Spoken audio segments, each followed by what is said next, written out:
भारताच्या इतिहासात एक क्षण असा आला होता ज्यावेळी दोन महामानव एकाच व्यासपीठावर उभे होते.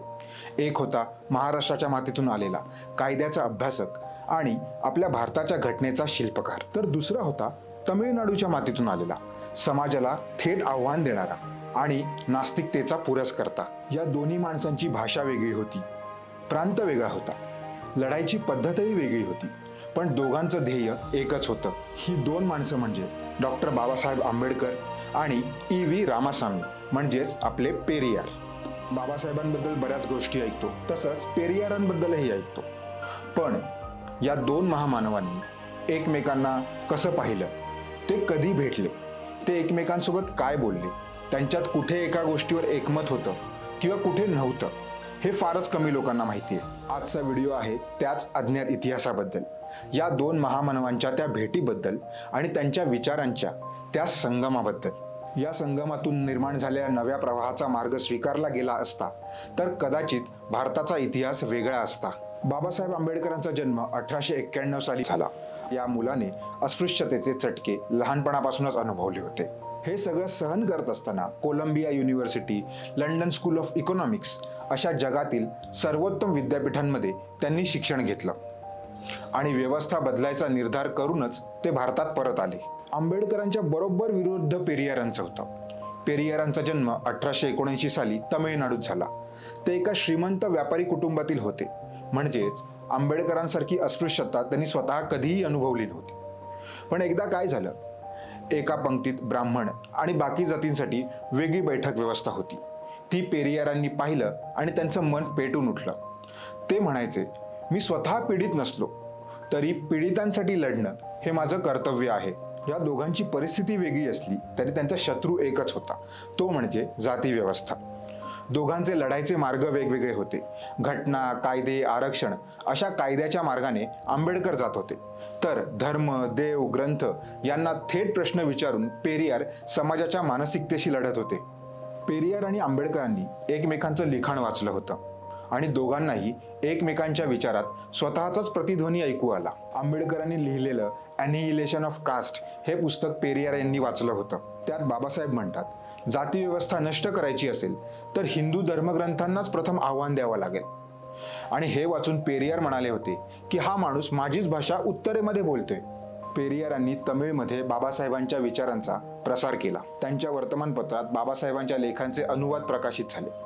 दक्षिण भारतातील लाखो लोकांना बाबासाहेबांचे विचार पेरियारांमुळे पहिल्यांदाच कळले.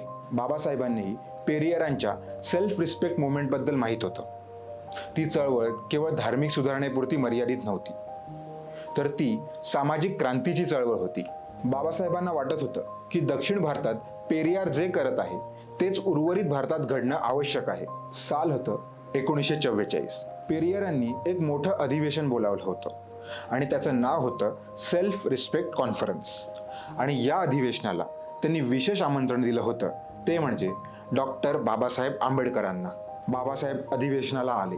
दोन महामानव एकाच व्यासपीठावर उपस्थित होते. त्या अधिवेशनात जे घडलं ते ऐतिहासिकच होतं. पेरियारांनी बाबासाहेबांचा परिचय करून देताना म्हटलं, जे मी दक्षिणेत करतोय तेच काम हा माणूस उत्तरेत करतोय. आपण दोघं किंवा आपण सर्वच एकाच शत्रूविरुद्ध वेगवेगळ्या आघाड्यांवर लढत आहोत. आणि बाबासाहेबांनी पेरियारांबद्दल म्हटलं, दक्षिणेत जे सामाजिक परिवर्तन घडते त्याचे श्रेय या माणसाला म्हणजेच पेरियारांना आहे आणि उत्तर भारताला पेरियारांसारखा नेता लाभला नाही, हे आपलं दुर्भाग्य आहे. या ऐतिहासिक भेटीत दोघांनी अनेक विषयांवर चर्चा केली.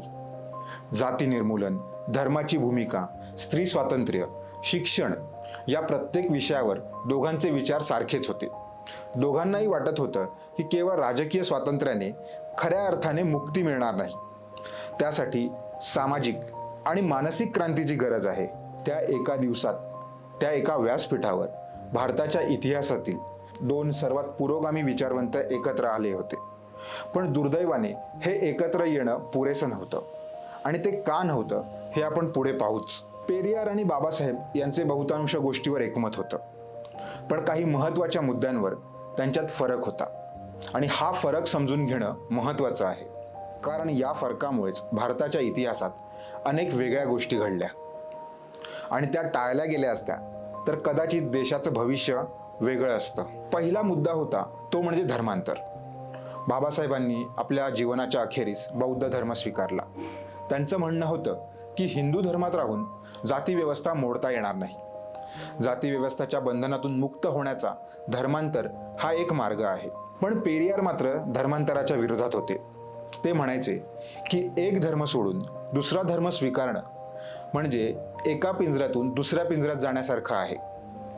खरी मुक्ती तेव्हाच मिळेल जेव्हा माणूस सगळ्या धर्मांच्या बंधनातून मुक्त होईल. दुसरा मुद्दा होता ते म्हणजे राजकारण. बाबासाहेबांनी राजकारणात थेट सहभाग घेतला. त्यांनी स्वतःचा पक्ष स्थापन केला, घटनासभेत काम केलं, ते मंत्री बनले. पण पेरियारांनी सुरुवातीला स्वतः थेट सत्तेत जाण्याऐवजी वैचारिक चळवळ म्हणून काम केलं. त्यांनी अण्णादुराईंना पुढे केलं, पण स्वतः नेहमी विचारवंत म्हणूनच राहणं त्यांनी पसंत केलं. तिसरा आणि सर्वात महत्त्वाचा मुद्दा होता तो म्हणजे जाती आणि वर्ग. बाबासाहेबांचा भर होता जाती निर्मूलनावर. जात हीच मूळ समस्या आहे असं बाबासाहेबांचं मत होतं. पण पेरियारांना वाटत होतं की जात आणि आर्थिक शोषण दोन्ही एकत्र आहेत. फक्त जात नष्ट केली तरी आर्थिक विषमता मात्र तशीच राहू शकते. हे मतभेद आपल्याला लहान सहान वाटत असतील, पण ते अत्यंत महत्त्वाचे आहेत, कारण यावरूनच पुढची सगळी धोरणं ठरत होती. इतिहासात डोकावताना वाचताना नेहमी आपल्या मनात एक प्रश्न येतो, तो म्हणजे जर असं घडलं असतं तर. पेरियार आणि बाबासाहेब यांच्याबद्दलही असा प्रश्न पडणं साहजिकच आहे. कारण जर हे दोघे एका राजकीय व्यासपीठावर एकत्र आले असते, एका संघटनेच्या छत्राखाली एकत्र आले असते, तर कदाचित स्वतंत्र भारताचा इतिहास फार वेगळा असता. महाराष्ट्र आणि उत्तर भारतातील दलित समाजांमध्ये बाबासाहेबांचा प्रचंड प्रभाव होता. तर दक्षिण भारतात मागासवर्गीय, दलित आणि सर्व जातीव्यवस्था विरोधी माणसांमध्ये पेरियारांचा प्रभाव होता. जर या दोन शक्ती एकत्र आल्या असत्या तर एक अत्यंत ताकदवान राजकीय शक्ती निर्माण झाली असती आणि त्या शक्तीने काँग्रेसच्या वर्चस्वाला खऱ्या अर्थाने आव्हान दिलं असतं. पण असं काही घडलं नाही. भारताची जाती व्यवस्थाच इतकी खोल आहे की तिच्या विरुद्ध लढणारे दोन महामानवही एकत्र राहू शकले नाहीत. आज बाबासाहेबांचा वारसा संविधानाच्या रूपात आपल्याकडे आहे.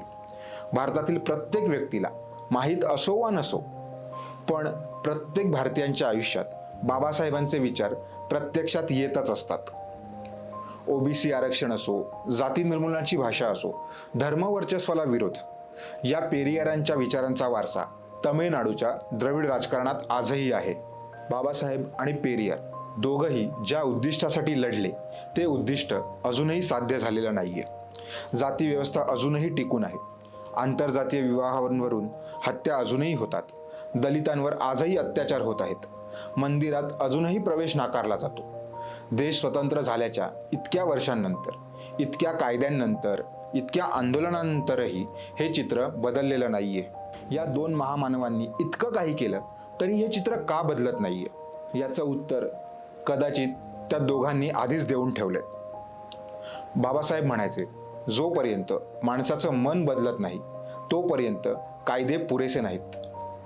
आणि पेरियार म्हणायचे, जोपर्यंत माणूस स्वतः विचार करायला लागत नाही तोपर्यंत कुणीही त्याला मुक्त करू शकत नाही.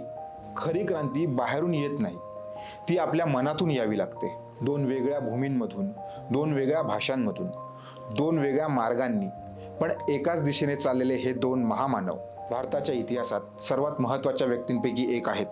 त्यांना एकत्र वाचा, एकत्र समजून घ्या. ते दोघे वेगळे नव्हते, एकाच नाण्याच्या त्या दोन वेगळ्या बाजू होत्या. हा व्हिडिओ तुम्हाला कसा वाटला ते कॉमेंटमध्ये नक्की कळवा. आपल्या चॅनलला सबस्क्राईब करा आणि विचार करा.